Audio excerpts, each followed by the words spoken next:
আসসালামু আলাইকুম বন্ধুরা, বাঙালি কন্যা চ্যানেলের আরেকটি মিষ্টি ব্লগে তোমাদের অনেক অনেক স্বাগত।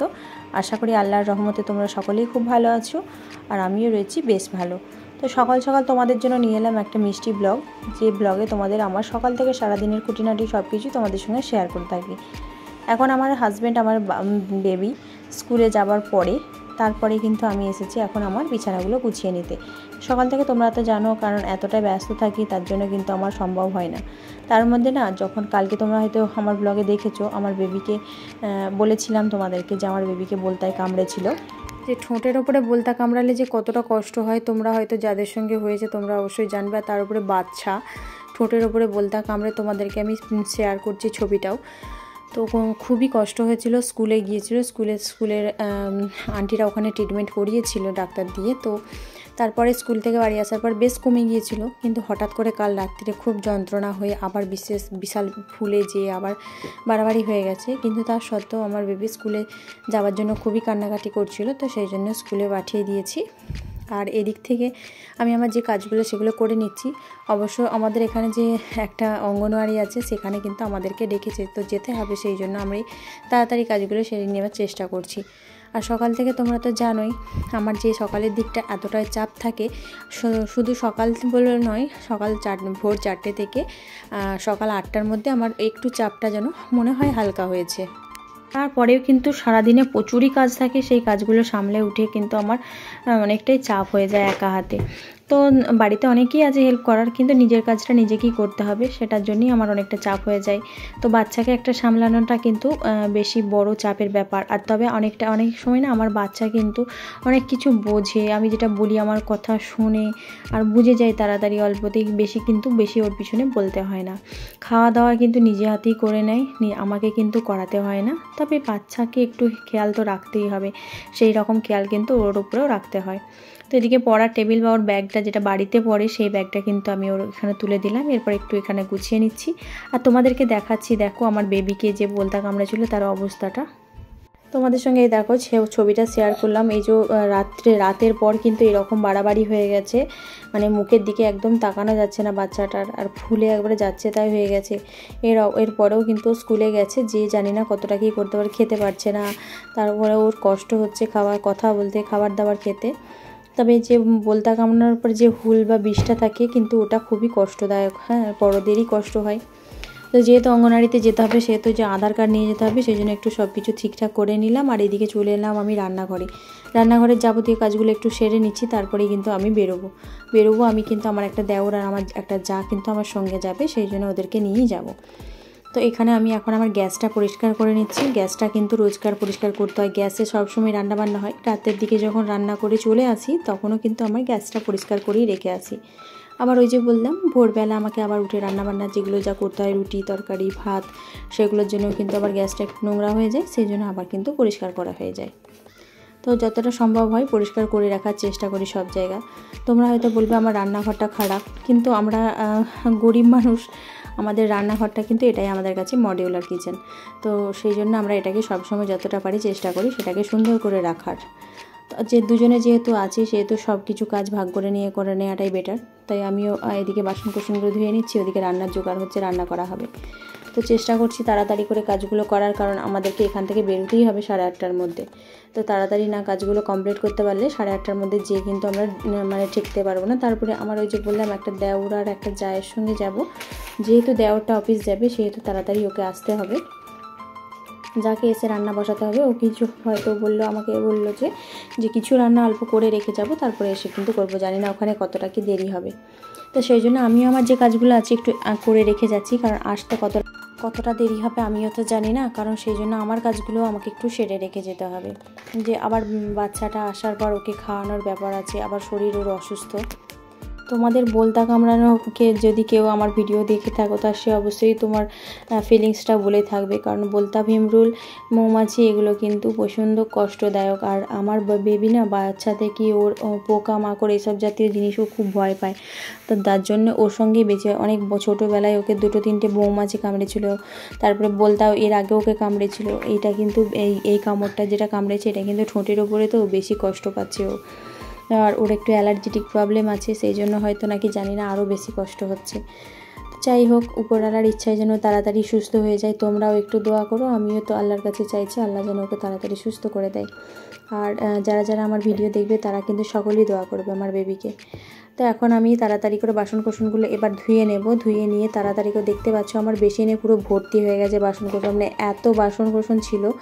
সকালে সকলকে খাওয়ানো, তারপরে সকালে টিফিন ভরা, সব কিছু বাসন কোসন কিন্তু একবারে জমা হয়েছে। সেগুলো সমস্ত কিছু ধুয়ে তাড়াতাড়ি করে চেষ্টা করছি বেরিয়ে যাবার। আর ওদিকে কিন্তু আমার না ট্যাঙ্কে পানি ছিল না, সেই জন্য পানি সুইচ দেওয়াতে তো আমাদের এখন পানি ভরা হচ্ছে। আর তোমরা হয়তো ওখানে দেখতে পাবে তো কিছু কিছু পানি নেওয়ার জন্য আশেপাশে লোকেরা আমাদের বাড়িতে আসে।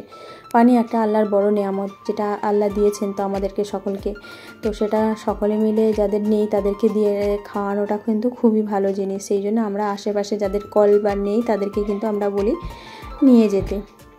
তো আমরা কখনোই কিন্তু দ্বিধাবোধ করি না, আর চেষ্টা করি তাদের সকলেই যেন, তার মানে বাইরে থেকে হয়তো তারা নিয়ে আসতে পারবে, কল আছে সেখান থেকেও আনতে পারবে, কিন্তু চাই তাদেরকেও যেন একটু কষ্ট কম করতে হয়। কারণ এখন এই যুগে দাঁড়িয়ে সকলেরই কিন্তু বেশিরভাগ মানুষেরই কোমরে ব্যথা, হাঁটুতে ব্যথা, তাই কল টিপে মানুষের পানি আনতে কষ্টই হয়। সেই জন্য একটু চেষ্টা করি সকলকে হেল্প করার। তো জানি না কতটা কি ভালো করতে পারি, সকলে ভালো করাটাই আমরা চাই, কিন্তু ভালো কতটা হয় জানি না। তো এখন আমার এখানে এই যে টিফিনটাই না, মানে আমাদের তো সাবানার ছাই দিয়ে সব সময় বাসন কোসন ধোয়া হয়, তো টিফিনে কিন্তু অনেক সময় দেখেছি ছাইয়ের অংশ লেগে থেকে যায়, সেই জন্য ভালো করে ওটাকে এবার পরিষ্কার করে নিলাম। তো অনেকেই হয়তো বলবে তোমরা এখনও ছাই দিয়ে বাসন কোসন ধো, হ্যাঁ গ্রামের মানুষ আমরা, তাই ওইরকমভাবেই আমরা ধোয়ার চেষ্টা করি। তো এখন স্কুলে এসে গেছি, এই যে আমার দেওরের ছেলেটাও এখানে একটু ব্যাগ নিয়ে একটু ঘোরাঘুরি করছে। তোমাদেরকে একটা কথা বলে রাখি, জানি না কতটা কি খারাপ, আমি বলছি আইসিডিএসে যে অঙ্গনারীতে যে সব ম্যাডামরা থাকেন তাদের কি এরকমই পোশাক হয়? এই যে ইনি বসে আছেন, এনার পোশাকটা দেখো, একটা শিক্ষা প্রতিষ্ঠান, সেখানে যদি এরকম ধরনের পোশাক পরে আসে, আমি যদিও ভিডিওটা ভালো করে করতে পারিনি, তবু যারা দেখার তারা ঠিকই দেখতে পাবে, তাদের শিক্ষা প্রতিষ্ঠানে যদি এই ধরনের পোশাক হয় তাহলে বাচ্চারা কি শিখবে? উনি যেটা পরে আছেন, একটা টাইট ফিটিং পোশাক পরে আছেন, অবশ্য দেখতে প্রচণ্ড বাজে লাগছে। সেই জন্য আমার বলা যে জানি না, সে আইসিডিএসে আমার যতদূর জানা তো ওনাদের আলাদা করে ড্রেস থাকেন, সেই ড্রেস পরেই ওনাদেরকে আসতে হয়। তো ইনি এমন ভাবে বসে আছেন বা এমন ড্রেস পরে এসেছেন যে ওনার দিকে তাকানো পর্যন্ত যাচ্ছে না, ভালো লাগছে না, আমার দৃষ্টিতে ওনাকে দেখতে ভালো লাগছে না। কিন্তু উনি যেখানে বসে আছেন একটা শিক্ষা প্রতিষ্ঠান, বাচ্চাদেরকে শিক্ষা দেওয়ার জায়গা, সেখানে এই ড্রেস পরে না আসাটাই আমার মনে হয় ভালো। তো যদি কেউ আমার ভিডিওটা দেখে থাকে অবশ্যই কমেন্টে জানাবে ওনার পোশাকটা কীরকম তোমাদের লেগেছে। তো আমার ভালো লাগেনি। তো ওনার মানে ব্যবহারটাও যথেষ্ট খারাপই বলতে পারো, আমার ভালো লাগেনি। কারণ যখনই ওনার সঙ্গে কোনো বিষয়ে আলোচনা বা কথা বলতে যাওয়া হয়েছে তখনই কিন্তু ওনার কথাবার্তা ভালো কিন্তু নয়, খারাপই। ওনার মানে যখনই খারাপ অনেক জায়গাতেই কিন্তু অনেক কী হয়, অনেক ম্যাডামরা আছেন সকলের সঙ্গে ভালোভাবে ব্যবহার করেন, কিন্তু ওনার কথাবার্তা কিন্তু ভালো লাগে না। তো যাই বিয়ে হোক, ওখান থেকে আসার পরে এই যে দেখতে পাচ্ছ আমি কিন্তু একটা মহাযুদ্ধ নিয়ে বসে পড়েছি। এই যে আমাদেরকে কিন্তু এই যে মুড়ির বড় বস্তা করে কিন্তু মুড়ি নিয়ে আসে আমাদের বাড়িতে। এখানে কিন্তু এই যে সমস্ত যে ড্রামগুলো দেখতে পাচ্ছ, এগুলোতে কিন্তু সমস্ত মুড়িগুলোকে এই চালনিটা দিয়ে চেলে পরিষ্কার করে কিন্তু তুলতে হয়। তাই এই সমস্ত কিছু কিন্তু বেশ সময় লাগে, 1 থেকে 1.5 ঘন্টা সময় লাগে। তাই এগুলোকে নিয়ে বসে পড়েছি এখন পরিষ্কার করতে। ওখান থেকে আসার পর কিন্তু অনেকটা তাড়াতাড়ি কাজ মিটে গেছে বলে এগুলো নিয়ে বসেছি। দেখো তারই মধ্যে আমার কিন্তু এখন হয়ে গেছে মুড়িগুলো সমস্ত ড্রামে ভরা। তো অনেকটাই দেখো বস্তাটা খালি হয়ে গেছে, কাজটা অনেকটাই এগিয়ে গেছে। আর এই যেগুলো আছে সেগুলো কিন্তু তাড়াতাড়ি পরিষ্কার করে নিচ্ছি। এখানে কিন্তু যেগুলো বাড়তি যেগুলো থাকে আমরা কিন্তু একটা জায়গার উপরে রেখেই যেহেতু মুড়িগুলো পরিষ্কার করি, সেহেতু যেগুলো তলার মুড়ি থাকে সেগুলো আমাদের এখানে কিন্তু সকলেই খেতে ভালোবাসে, মানে একটু শক্ত থাকে, একটু চাল সদ্য, সেই জন্য সেই মুড়িগুলোকে ভালো করে পরিষ্কার করে কিন্তু একটু ড্রামে ঢেলে রাখছি, যাতে করে কিন্তু সকলে কিন্তু খাবার সময় কোনো রকম সমস্যা না হয়। তো এখন এই কাজটা কিন্তু আমাদের খুব বড় কাজ, মহাযুদ্ধ বলতে পারো। আর একার পক্ষে সম্ভব হয় না, যেহেতু আমাদের ঘাড়ে কোমরের সমস্যা, সেহেতু একা এটাকে করা চাপ হয়ে যায়।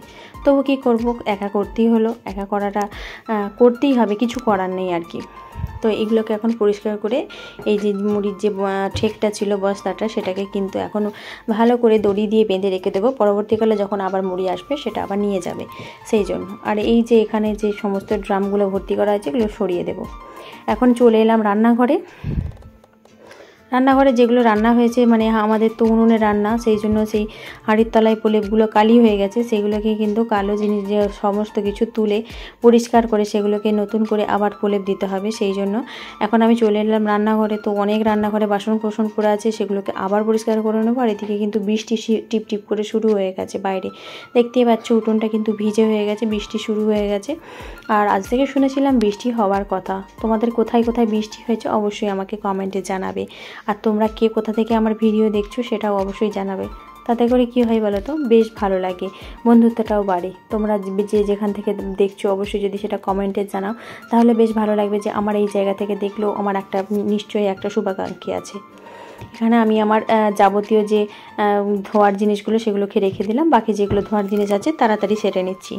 আর ওদিকে বৌদিও কিন্তু আসার সময় হয়ে গেছে, বৌদি এসে কিন্তু কাজে লেগে যাবে তাড়াতাড়ি।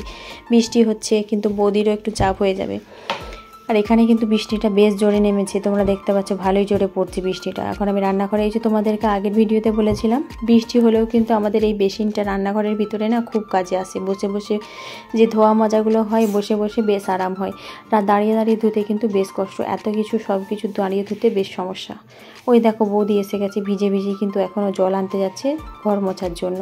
আমাকে বলছে যে তোমার দোকানে যদি কিছু মাল থাকে আমাকে একটু দিও তো, আমি বাড়ি নিয়ে যাব, কারণ আমার বেশ কিছু জিনিস এখন আমার দরকার। ঠিক আছে, অসুবিধা নেই, পুজো আছে সামনে, নিয়ে যাবে, বা বাড়িতে পড়ার জন্য যদি কিছু লাগে অবশ্যই নিয়ে যাবে। তো এখন বৌদির কাজে লেগে গেছে, আমি এখানে তাড়াতাড়ি করছি আমার কাজে। তো যেহেতু বৃষ্টি পড়ছে তার বেবিটা আসতে একটু দেরি হবে, তাই কাজটা তাড়াতাড়ি করে নিতে পারলে ওকে নিয়ে একটু সময়টা কাটাতে পারবো। তো আমার এখন এগুলো যেগুলো হাঁড়ির তলায় প্রলেপ ছিল কালি হয়ে গেছিলো সেগুলো তোলা হয়ে গেছে, আর যেগুলো নতুন করে ভালো করে ধুয়ে আবার প্রলেপ দিয়ে দিচ্ছি কালকে রান্নার জন্য। তাতে কি হবে, এখন প্রলেপ দিয়ে রাখলে না কালকে রান্নার আগে কিন্তু আর এই ঝামেলাটা করতে হবে না, প্রলেপ দেওয়ার ঝামেলাটা। তাড়াতাড়ি প্রলেপ দেওয়া থাকলে তাড়াতাড়ি রান্নাটা বসিয়ে দিতে পারবো। তো এখানে ভাতের যে হাঁড়িটা সেই হাঁড়ির নিচেটাতেও প্রলেপটা দিয়ে নিচ্ছি। আর উনুনে রান্নার পরে কিন্তু প্রলেপ দেওয়ার পরে অনেক সময় কী হয় বলো তো, অনেক সময় নিজেদের কষ্টের জন্য কিন্তু অনেক সময় ভালো করে প্রলেপগুলো তুলতে পারা যায় না বলে কালো কালো হয়েও থেকে যায়। এখন আমার ধোয়া মাজা সব কমপ্লিট হয়ে গেছে, এখানটা মোছাও হয়ে গেছে ঝাড় দিয়ে পরিষ্কার করে রান্নাঘরের ভিতরটা। এই দেখো এখানটা আমাদের রান্নাঘর, এখানে রান্না হয়, এখানে বাসন কোসন থাকে। এদিকে দেখো উঠোনে কত বৃষ্টি হয়েছে, আর চারিদিকে কিন্তু বৃষ্টিতে জলও জমে গেছে। বেশ ভালোই বৃষ্টিটা হয়েছে, সারাদিন কিন্তু বৃষ্টি হওয়ার কথা ছিল, একবারেই বেশ ভালোই বৃষ্টি জমিয়ে দিয়েছে। আর এরপরেই বৃষ্টি হবে নাকি জানি না। এদিকে বৌদির মোছা কমপ্লিট হয়ে গেছে, আমি এখানে মুড়ি খাচ্ছি। আর এখানে কিন্তু বৌদিও বসে মুড়ি খাচ্ছে আমার সঙ্গে। বৌদিও কিছু খায়নি, তাই বৌদিকে একটু মুড়ি দিলাম, ও মুড়ি খাচ্ছে। আজকের মতো এখানেই শেষ করলাম, নেক্সট কোনো ভিডিওতে আবার দেখা হচ্ছে। খোদা হাফেজ।